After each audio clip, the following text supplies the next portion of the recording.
Soyez bénis dans le précieux nom de Jésus-Christ.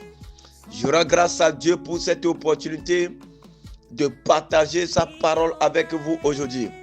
Que le Saint-Esprit nous éclaire, nous enseigne et transforme nos vies alors que nous méditons ensemble.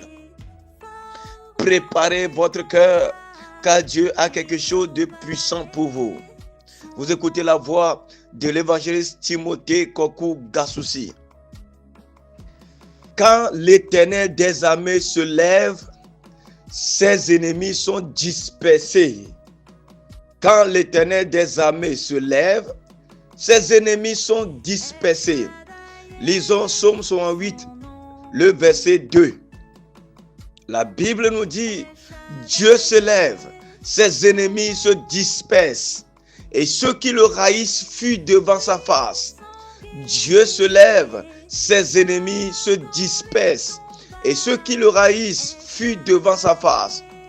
Dans la Bible, l'un des titres les plus puissants de Dieu est l'Éternel des armées, Jéhovah Zéboth. Cette appellation apparaît plus de 282 fois dans l'Ancien Testament, notamment dans les livres des prophètes et des psaumes. Elle désigne Dieu comme le souverain absolu des armées célestes et terrestres, le maître des forces spirituelles et naturelles. La première occurrence de ce titre se trouve dans 1 Samuel 1, le verset 3, où il est utilisé par Élie dans le contexte de la prière d'Anne, la mère de Samuel. Plus tard, lorsque David affronte Goliath, il déclare avec foi, « Tu viens à moi avec l'épée, la lance et le javelot. Moi je viens à toi au nom de l'Éternel des armées, du Dieu des troupes d'Israël que tu as insulté. » Selon 1 Samuel 17, le verset 45. C'est en invoquant l'Éternel des armées que David obtient la victoire. À travers les siècles, ce nom a été un refuge pour Israël et un rappel que Dieu combat pour son peuple. Il ne s'agit pas seulement d'un titre militaire, mais d'une déclaration de puissance et d'autorité divine. Quand l'Éternel des armées se lève, aucun ennemi ne peut lui résister. Quand l'Éternel des armées se lève, aucun ennemi ne peut lui résister. Pourquoi et comment Dieu disperse-t-il ses ennemis lorsqu'il se lève? Pourquoi et comment Dieu disperse-t-il ses ennemis lorsqu'il se lève? Examinons ensemble cette vérité en deux points essentiels. Examinons ensemble cette vérité en deux points essentiels. L'Éternel se lève pour défendre son peuple. L'Éternel se lève pour défendre son peuple.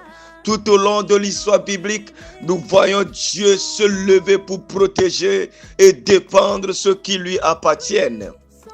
Dieu se lève pour délivrer les siens. Dieu se lève pour délivrer les siens. Lorsque les Israélites étaient esclaves en Égypte, ils gémissaient sous le poids de l'oppression. Mais Dieu entendit leurs cris et se leva pour les délivrer. Il frappa l'Égypte de 10 plaies et Pharaon, autrefois si puissant, fut contraint de laisser partir le peuple.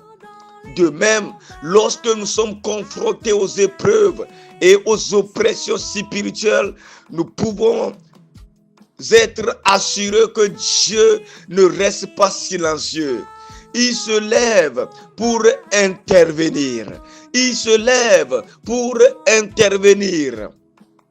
Comme il est écrit dans Ésaïe chapitre 41, le verset 10. Ne crains rien, car je suis avec toi.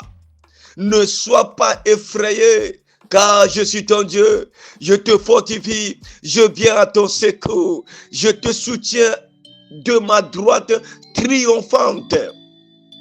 Quand Dieu prend position en notre faveur. Aucune force ne peut nous retenir captifs, car sa parole fait trembler l'ennemi. La présence de Dieu disperse l'ennemi. La présence de Dieu disperse l'ennemi.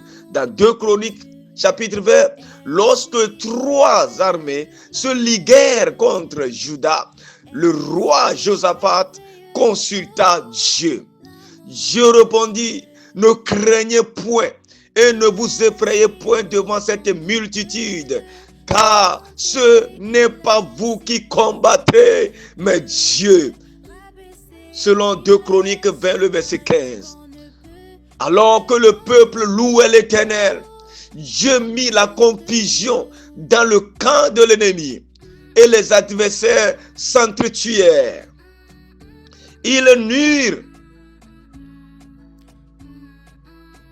n'eurent même pas besoin de lever l'épée, car la présence de Dieu suffit à renverser les plans de l'ennemi. Aujourd'hui encore, lorsque nous invoquons le nom du Seigneur, les forces du mal sont déroutées et la victoire nous est assurée. Alléluia. Lorsque nous invoquons le nom du Seigneur, les forces du mal sont déroutées et la victoire nous est assurée.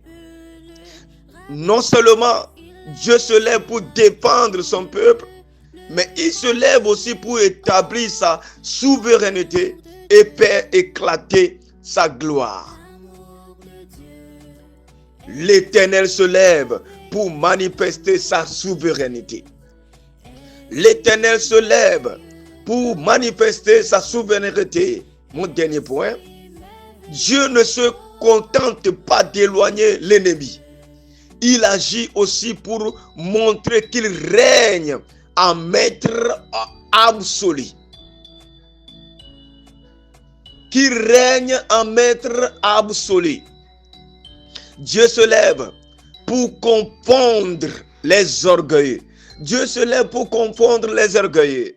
Dans l'histoire de Babel, selon Genèse chapitre 11, les hommes pleins d'orgueil voulurent bâtir une tour pour se faire un nom.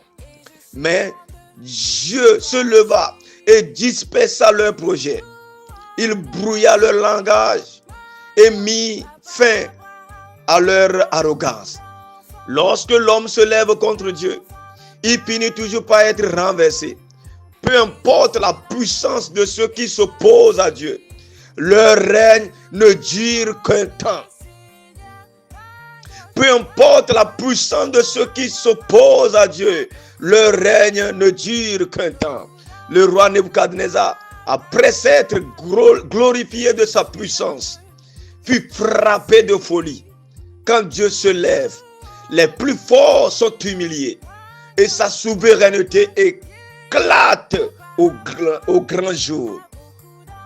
Et sa souveraineté éclate au grand jour. Dieu se lève pour établir son règne. Dieu ne se contente pas d'éloigner l'ennemi. Il agit aussi pour manifester son règne dès maintenant et pour toujours. Dieu établit son règne aujourd'hui. Dieu établit son règne aujourd'hui. Le règne de Dieu ne se limite pas à l'avenir. Il règne déjà aujourd'hui dans le cœur de ceux qui lui sont soumis.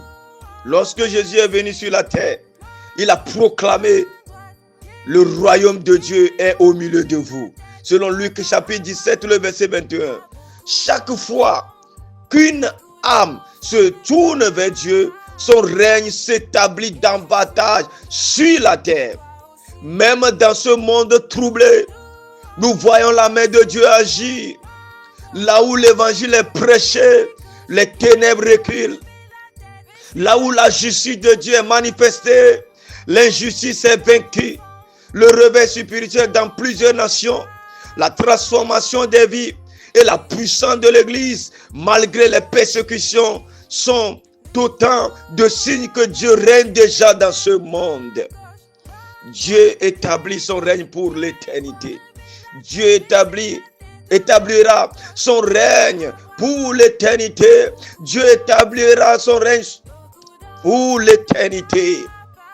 Si Dieu règne déjà dans nos cœurs aujourd'hui, il viendra bientôt établir son règne visible et éternel.